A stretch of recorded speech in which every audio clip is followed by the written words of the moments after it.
Hello, everyone, and welcome to this edition of Going to Bat with Team Irie. This is episode number 50. If you guys want to see some of the latest episodes, the interviews that we have done over the last week or two, you can check them out, or you can check the ones out we've done over the years with such people as Sean Casey, Albie Pearson. We go everywhere. So tonight, we're honored to have Dennis Rasmussen. How you doing, Dennis? Doing great. Doing great. Thank you for having me. Hey, thanks for being on here. When you told me to do the interview, I was really excited. It's like I'm getting Dennis, so that's a good thing.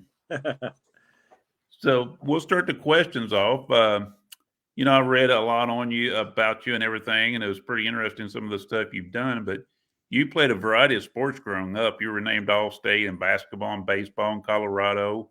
You also played tennis and won a title in that state in doubles. Was there a reason you chose baseball for your career since you were so good at all these other sports? My way to college basketball, my dream was to play college basketball, Division I. And so the way to do that, to get a full scholarship, was through the basketball route. But at the same time, when I went to Creighton University, they allowed me to play baseball as well. And that was kind of the agreement. And because I knew if I was going to do anything, I probably was baseball. But I was, you grow up at the time, back in the day, we say that you play multiple sports, and you're allowed to play two sports for many, many years. Now they make you specialize, I think, too early. But I like both.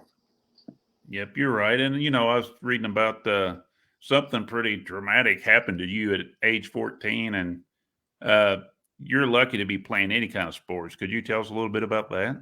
Yeah, I was in a bicycle car accident when my dad and I were riding out a dead end road in Southern California on Labor Day, September 3rd, 1973, and a Marine and his girlfriend were joyriding, and they lost control of their vehicle and came alongside me and knocked me off my bike, and I had a compound dislocation of my left ankle, and was fortunate enough to be able to. They didn't amputate like the emergency room doctor had proposed to my parents initially, and then they put it back together, and I rehabbed it on the beach growing up in Southern California, and ended up coming back and playing basketball for 30 to 45 seconds in the last two games on the JV team as a freshman. And then I the next year couldn't play baseball that year, and then the next year was started playing basketball and baseball, and then worked my way up to getting a college basketball scholarship. Wow, that's incredible. I mean, you were drafted in the 18th round out of high school by the Pittsburgh Pirates, but you decided to go to college instead to play baseball and basketball, of course, for Creighton. You're the sixth man on the basketball team off the bench, and you played baseball. I mean, you've done, what I read a lot pretty well, holding your own on baseball, holding records of strikeouts for 84 and, 61 and a half, 2/3 innings. You also were named All Missouri Valley Conference first team. Do you feel going to college first instead of going straight to the minors is a good decision for kids, even as today?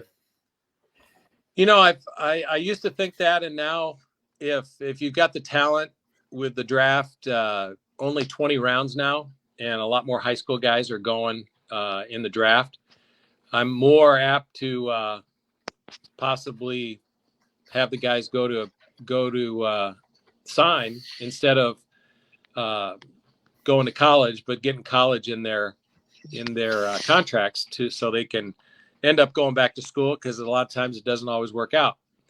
So, the decision I made was pretty easy one, because I wanted to play Division I basketball, and I probably got drafted out of high school by the Pirates from my grandfather. My grandfather played 10 years for the Pirates in the 30s and 40s, and so I grew up, loving the game, and with my uncles and that, honing my skills. So, but I think he had something to do with me getting drafted by the Pirates, but I wasn't going to sign, and it ended up working out after my junior year. I got drafted in the first round by the Angels and started my professional career. Yeah, it worked out really well for you. I see where Alan Waits, there's people comment that are watching. He said, never give up, talking about after you had the accident and about your ankle and everything. So he commented right there. Uh-huh. Creighton, I was thinking about Creighton right there. You also, talking about playing your basketball there at Creighton, you faced somebody and actually beat this guy 3 times. I was pretty impressed with that. Yeah, was fortunate enough to play. Larry Bird was a junior my freshman year when we joined the Missouri Valley Conference, and we beat him. We beat him 3 times that year to go to the NCAA tournament. The next year, he had our number, and they ended up winning the conference tournament, going to the NCAA tournament, and losing in the final game. They went undefeated until they lost to Magic Johnson, Wow. 1979, in the NCAA final. So we got him his junior year, but he got everybody except for Magic on his senior year. You're a pretty tall guy. What, 6'6", 6'7"? 6'7". So did you guard Larry Bird? I probably did at the game at some. I've got it on video. I probably played 10, 12 minutes in the game.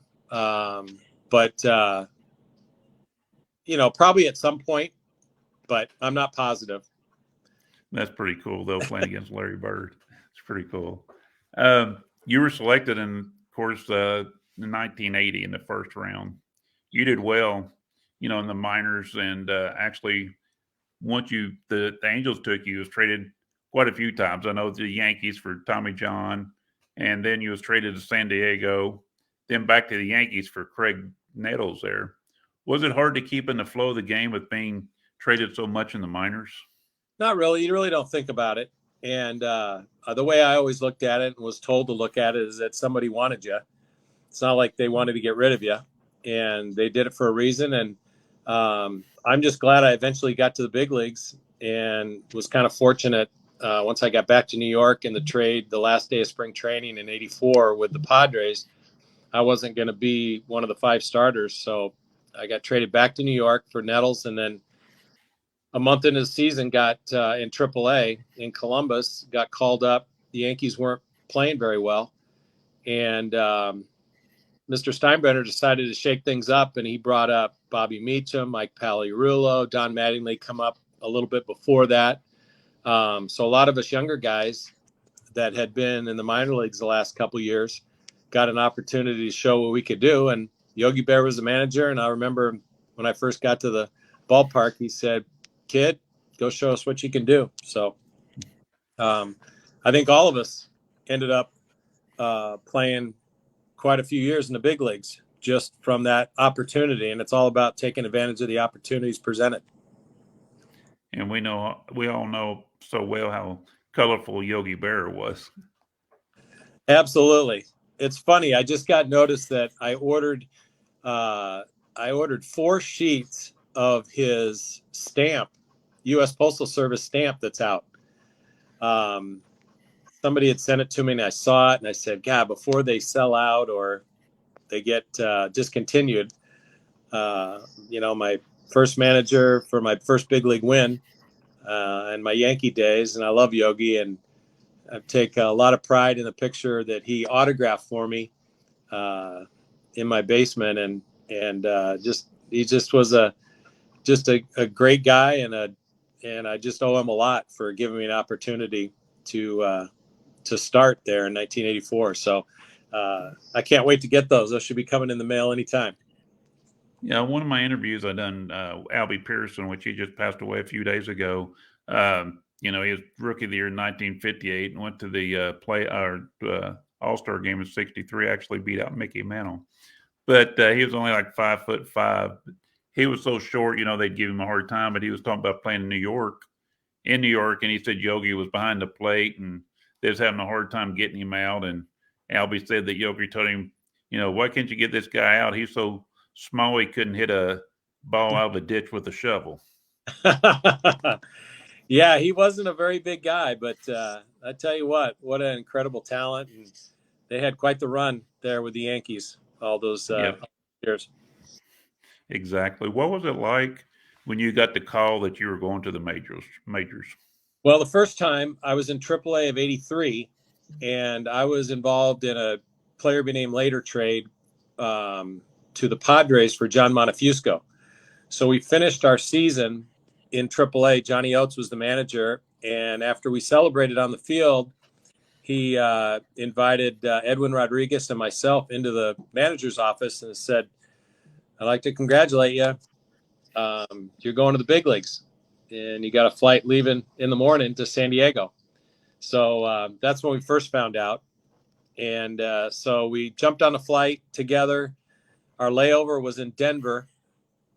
And at the gate, getting ready to board our San Diego flight, was a smaller guy who we both recognized, and most minor league players would recognize, but by the name of Ted Giannoulis, who is the chicken, the San Diego chicken.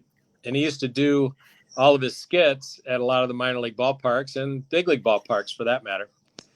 And so I said, "Hey, Ted, how you doing?" Blah, blah, blah. And he said, "Well, we just got called up." "Oh, congratulations." He goes, "Is anybody picking you up at the airport?"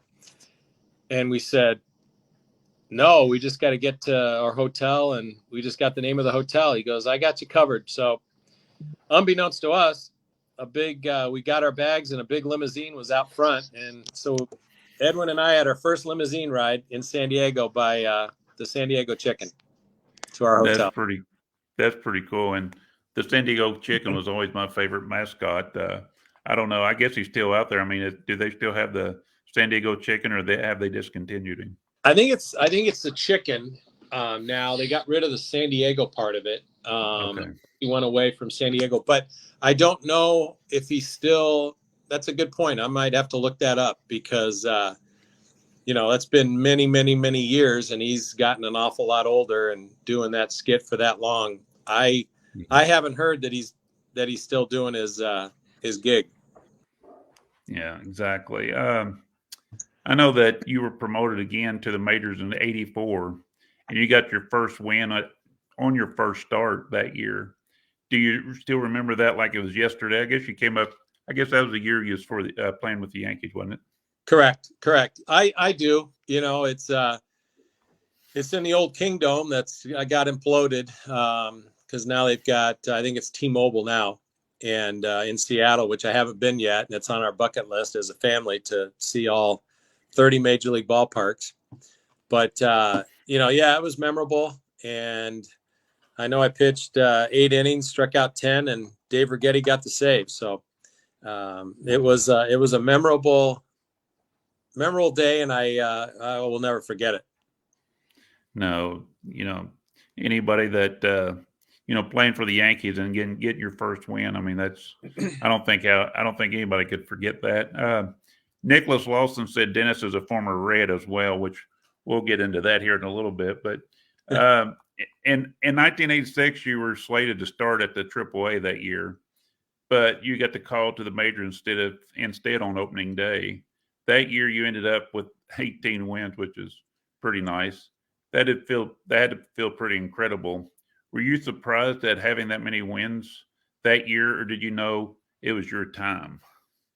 I was, I had a lot of good teammates. Boy, I was fortunate to play with a lot of great teammates: Mattingly, Winfield, Baylor, Ricky Henderson.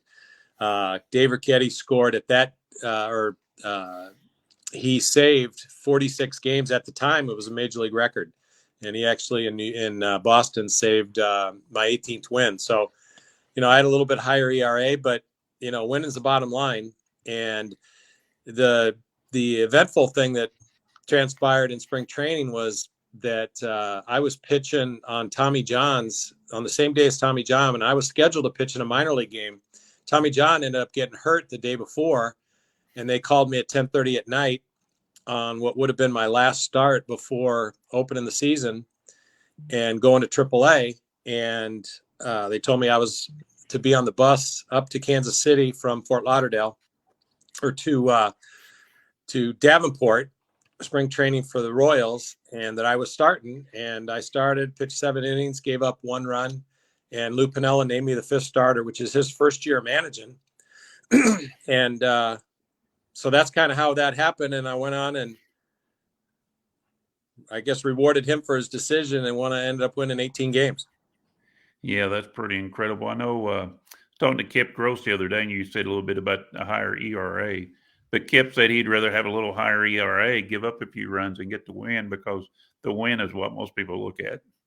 And that's what you got paid on back, in the day. Now with analytics and all that, they dissect everything and arbitration and free agency, and you can get a lot deeper in your results, but you play the game to win.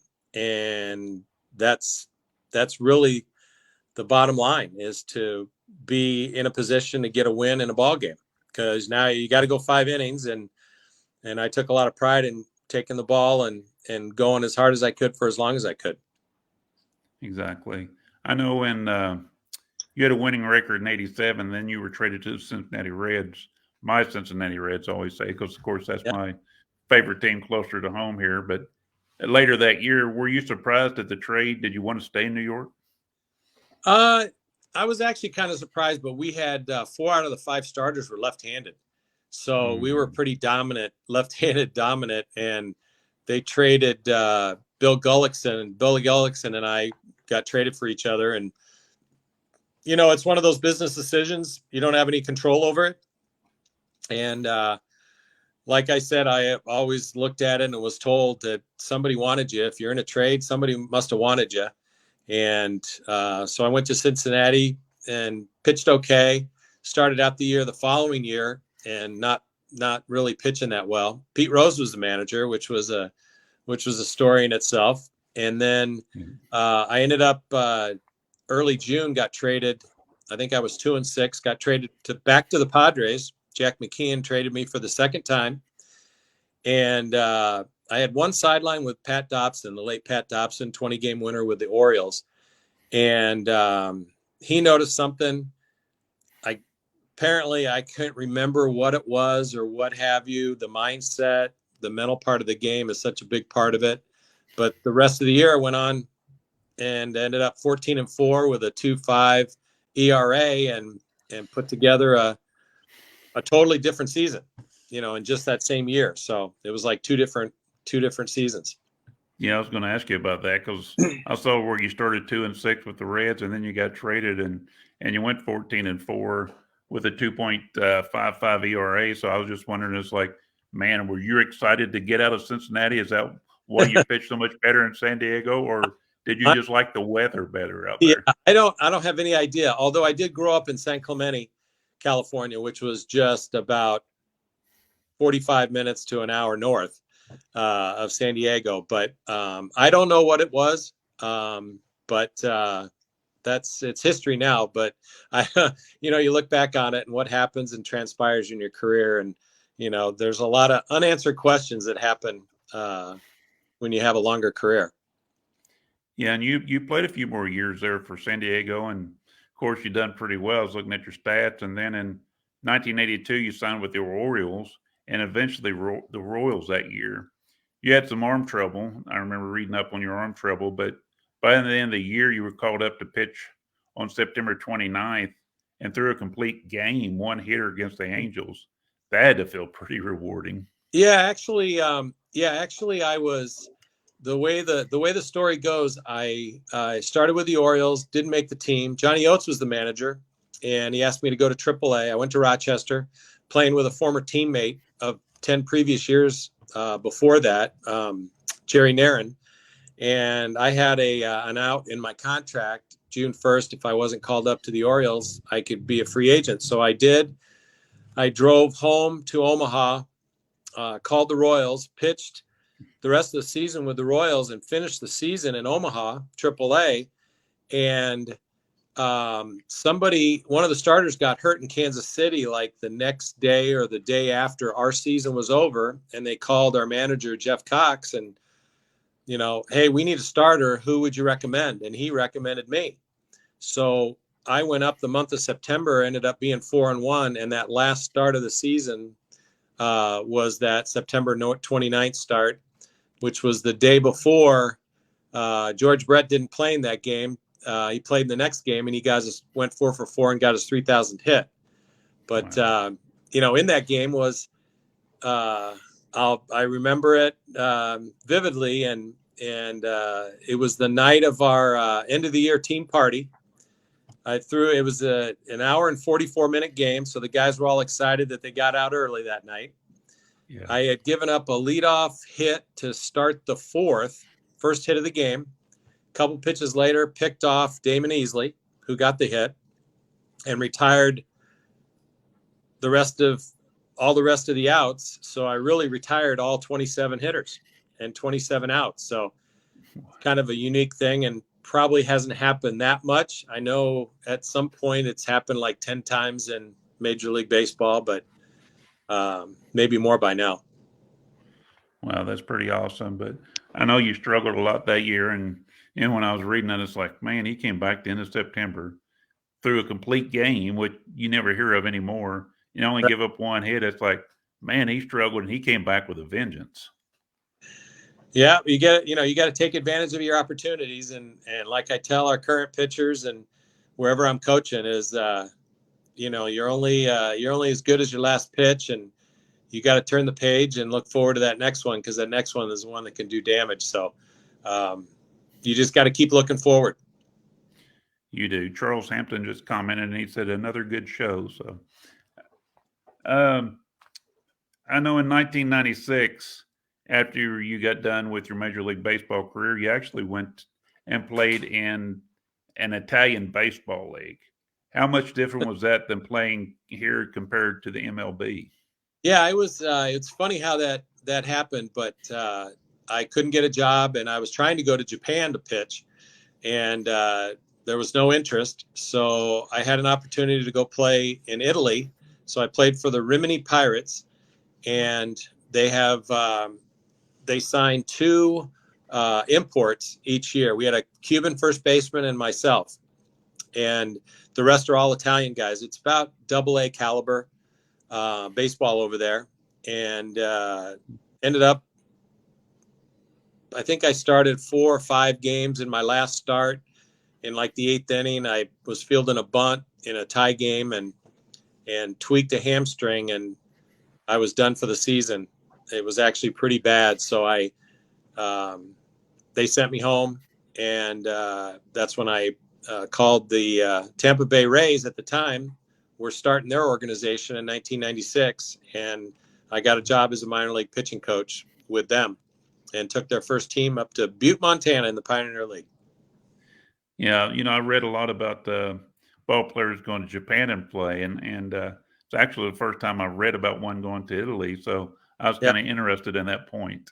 it was a great experience. I love pizza and gelato, so There I was. you go, and yeah, and you were a workhorse. I mean, you played 12 years in the majors, and with all the arm problems, later on, and it's just amazing how you stuck with it and triumphed, even every year. Yeah, it's just you. I was pretty fortunate. I only spent just a brief. I got one time on the disabled list, and only twice I had starts pushed back. So I, battled through where I still, 6 years in a row, I had 30 or more starts. And so I took a lot of pride in taking the ball and being a starting pitcher. I never wanted to give that up. I liked having 4 days off and pitching once every 5 days. So I took a lot of pride in that. And I try to share that with all the guys that I'm coaching now. In 2 years ago, I started back coaching in the Appalachian League, which is a college woodbat league for non-draft eligible players. And then last year I was in the draft league, MLB draft league in Frederick, Maryland.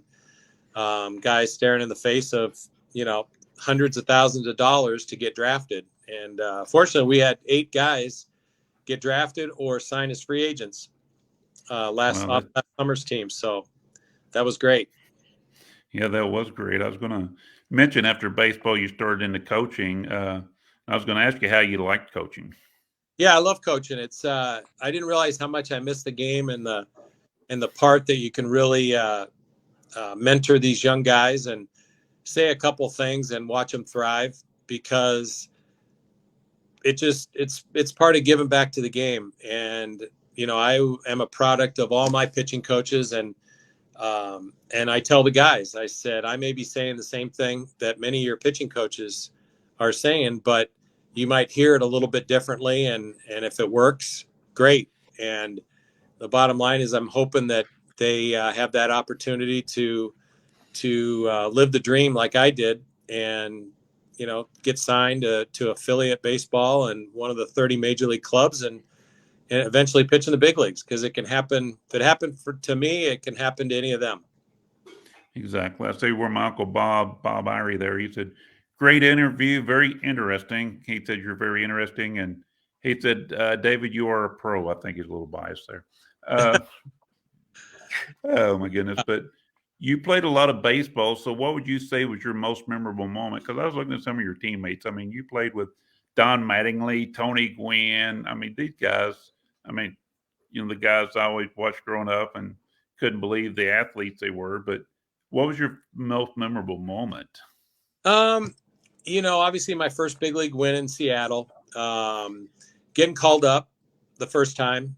Obviously that was a big deal, and getting drafted, and I was kind of unexpectedly got drafted, because I really didn't pitch that much in college like many other guys, but because I was there on basketball scholarship. So by the time I got out and we went to the NCAA tournament 2 of my 3 years, I would throw on the side and just get ready for the season. But I really was never that much in shape to start.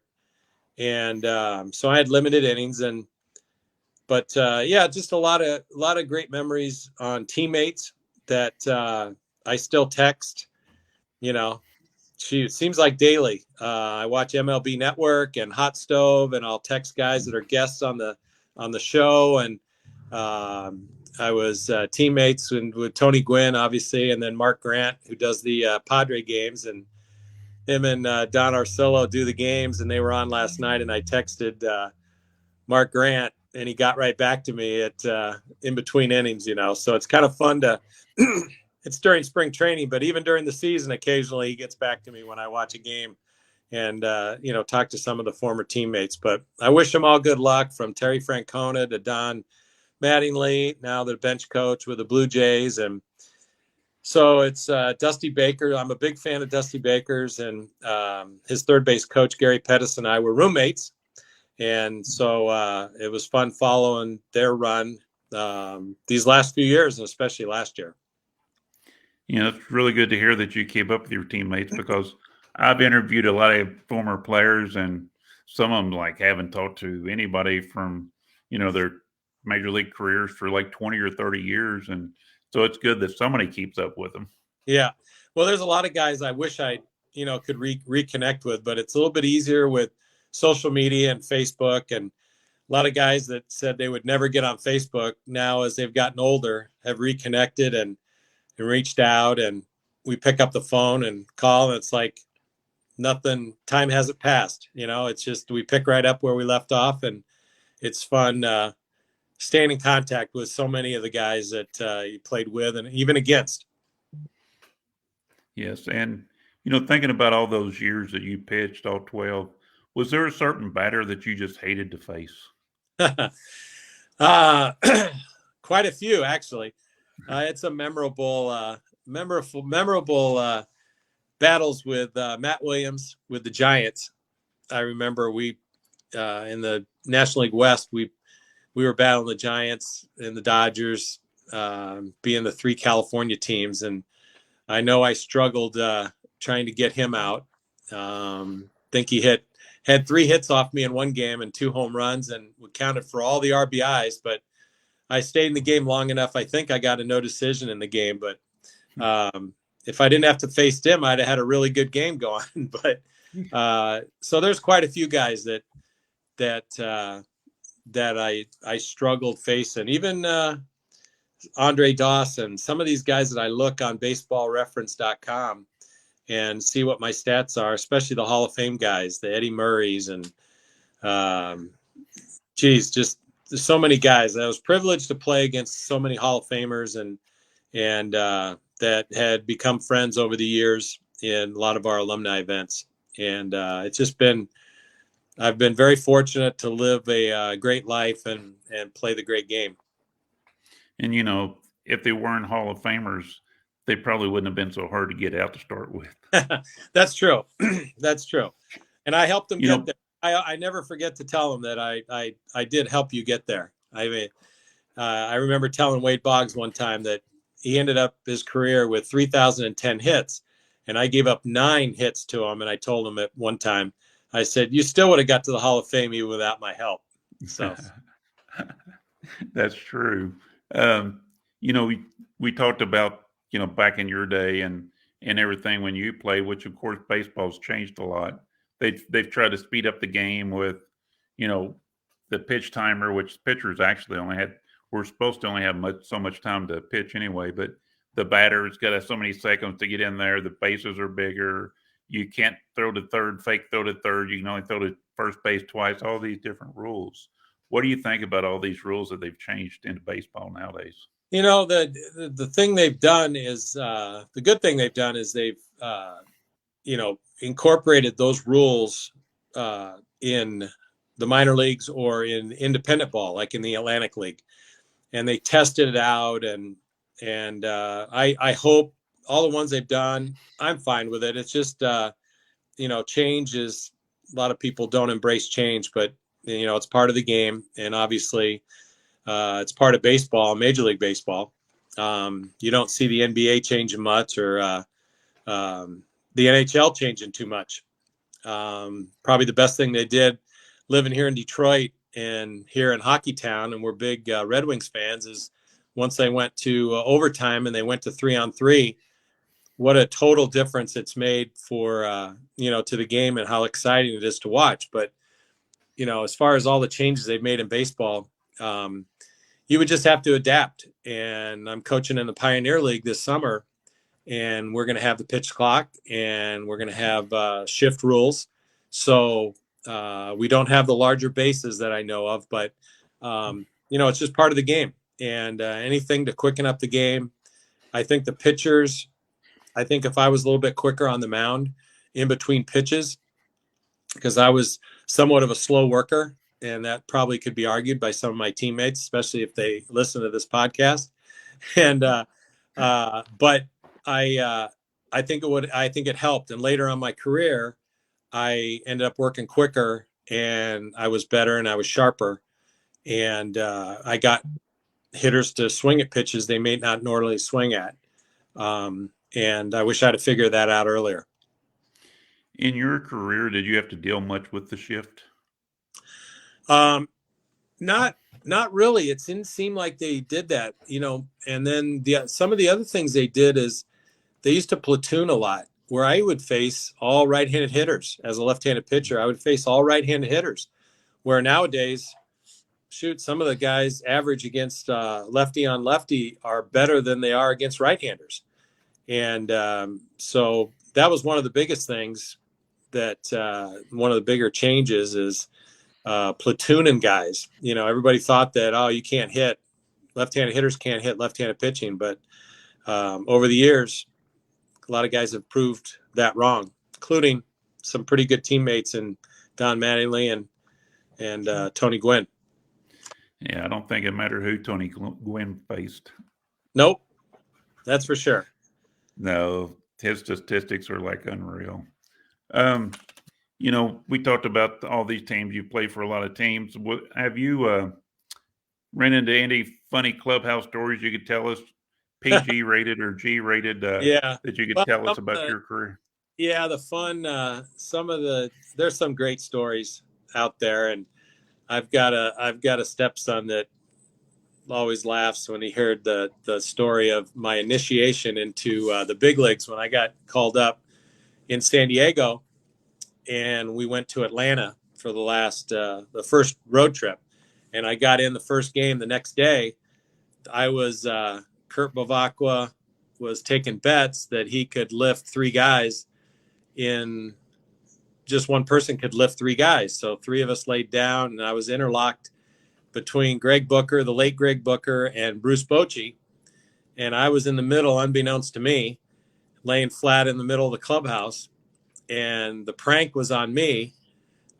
because they ended up mixing ketchup and mustard and mayonnaise and juices and milk and everything, and then dumped it on me as they held me down and I couldn't get away. Oh So my that was my initiation to the big leagues. But it was all in good fun because I was happy to be there.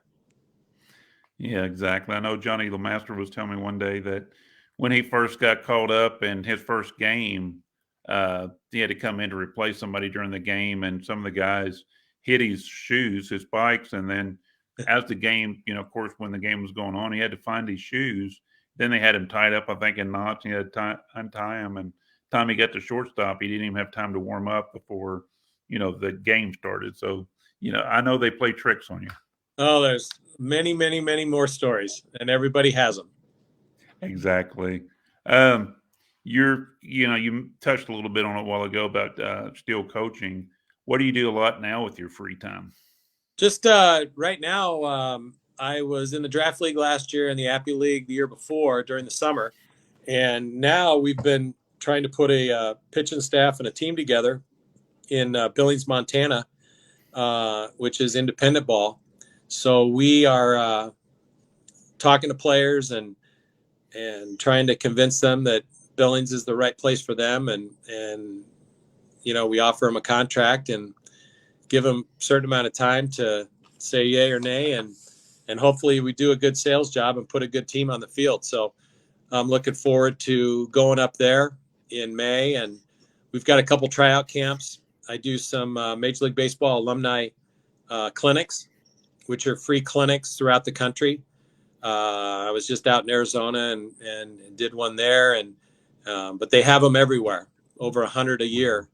And so that's a lot of fun, giving back to the youth, and we're wearing our uniforms, and they don't recognize us, but they can Google and say, oh yeah, you did play, more than just wearing the uniform. So Yeah, even some of the, all the young kids and their parents barely remember us now, coming up on 64, the parents don't even, we're too young, almost too young to watch us play.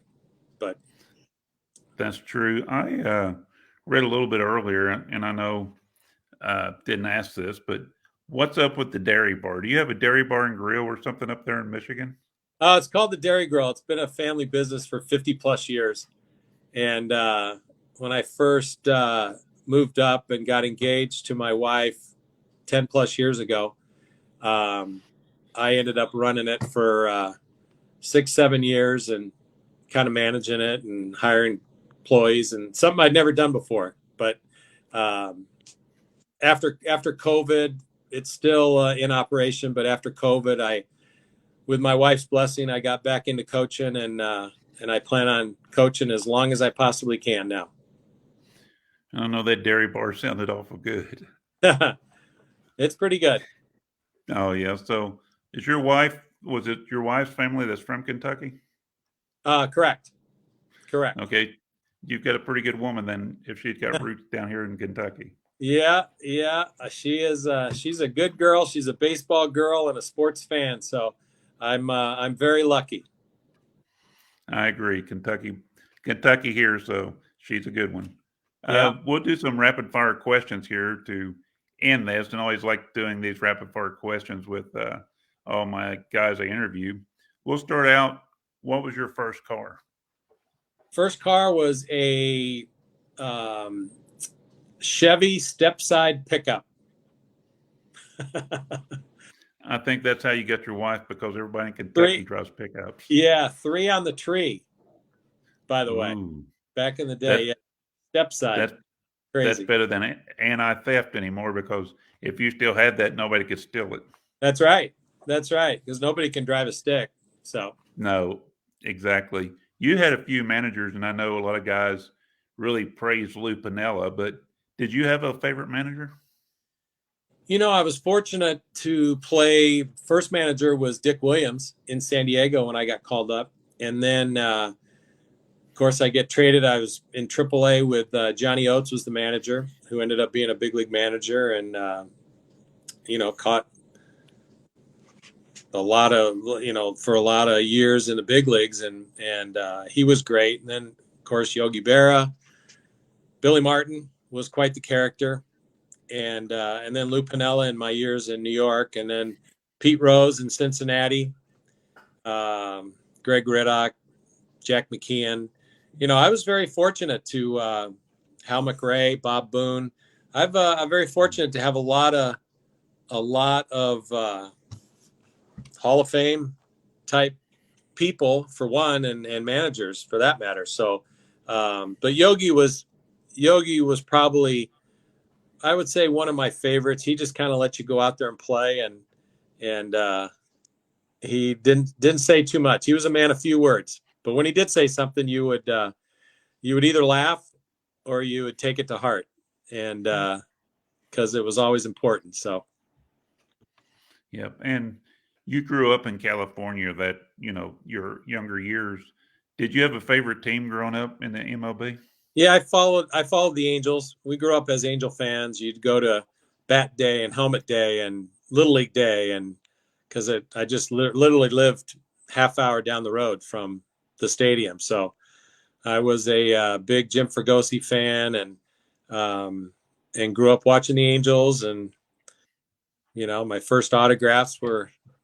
very first autograph was from Les Moss, old timer, and he was a coach with the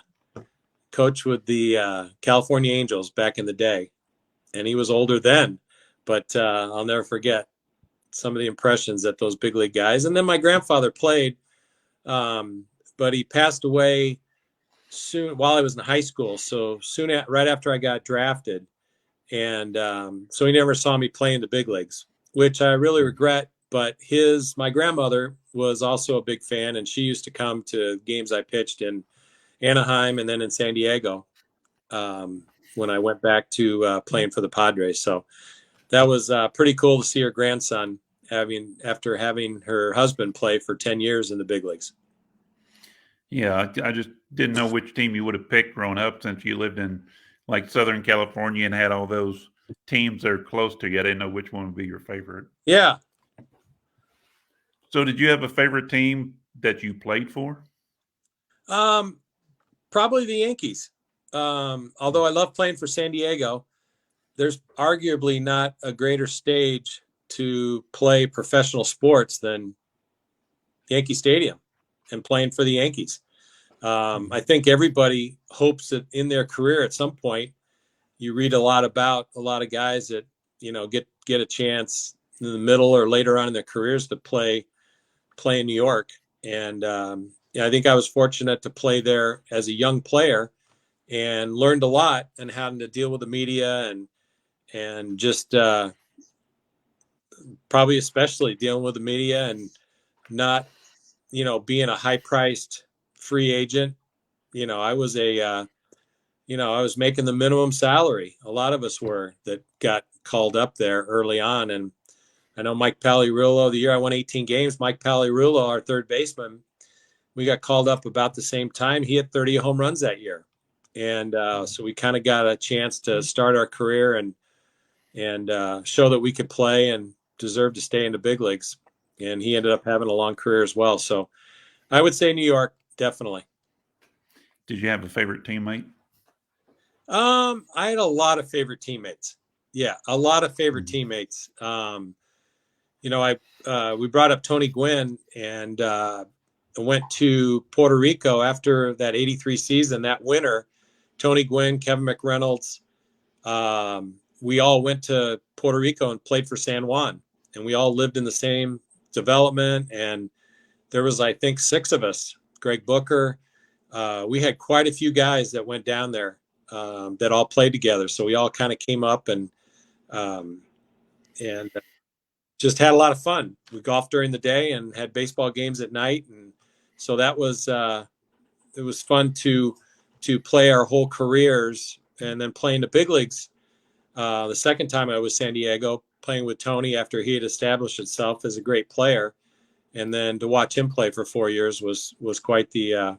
But I had a lot of great teammates. Pretty good life. Yep. Did you have any superstitions? I know some of the guys talk about different superstitions, not stepping on the chalk line and all that. Did you have any? I don't think I ever stepped on a chalk line, but probably it was unconscious. And there wasn't there. I didn't really have too many or any superstitions for that matter. I used to change. I wear contacts, and I used to put a new pair of contacts in when a day I was pitching. But um, I probably did that regardless. Exactly. So my last question, I'm from Kentucky here, and thinking about this question, you should know this. I mean, you should have heard of this, but have you ever heard of bluegrass music? I have heard of bluegrass music. I don't listen to it very often, although I know there's a channel on Sirius XM, a bluegrass station. I can't tell you what number it is, but scrolling through, I remember seeing it.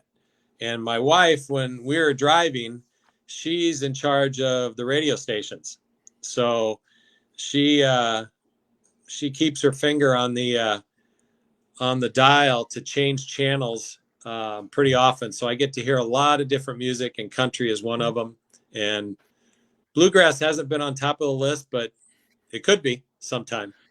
Well, being from Kentucky, she'll go back to her roots, and she'll probably bring you with her. Yeah, that sounds good. I got a question for you though. Alrighty.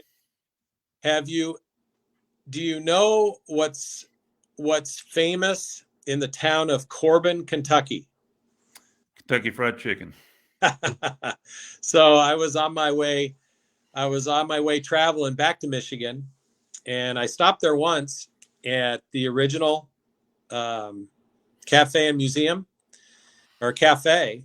They've renovated the whole thing. It was closed when I stopped a couple years ago, and I just stopped by there and renovated. I had to have lunch there, and it is quite the museum, I must say. There is another place down there they've had open for years. They call it the trying to think. It's in Corbin. It's like the A&W root beer float, kind of a drive-in kind of a place. That's a big thing in Corbin now too. I know I've got a baseball tournament down there every year that we bring in different high school baseball teams to raise awareness for spinal cord injury and stuff. And they've got a nice root beer stand, what they call it down there. It's the old root beer stand. If you're ever in Corbin, you better look it up because that place is always packed. Oh, I bet. Well, this it was pretty crowded at the cafe and museum, and I encourage anybody that gets. It's right off Interstate 75. It's a few miles off into the downtown area, but it is worth the trip. You can't miss all the signs because they're pointing all to it. And it was. I can't wait to take my family there and see what I grew up with. Basically, when I was a kid, it just started. And they started franchising, and so I kind of feel like I grew up with Kentucky Fried Chicken and mom and dad bringing home a bucket of chicken. Well, my uncle always would tell these jokes, but he said we were so poor growing up that we couldn't afford the chicken, so we would go to Kentucky Fried Chicken and lick everybody's fingers. Well, it's good stuff, and Mr. Sanders, Harlan Sanders, sure had a secret, and they don't share it there, but at the museum. But there's a lot of memorabilia there that is just fascinating to see in different rooms, and the original kitchen and appliances and pressure cookers and all that. So it was an awful lot of fun to tour that. Yep. If you're ever through Kentucky again, let me know, and maybe we'll meet you there. Sounds good. Sounds great, David. All right. Thanks, Dennis. I really appreciate the interview, and good luck with coaching and everything else. And if you ever need anything, reach out to me, buddy. Sounds good. Stay in touch, and I appreciate your time, David. Thanks for having me. All right. All right. Thanks, Dennis. All righty. Bye-bye. Bye bye.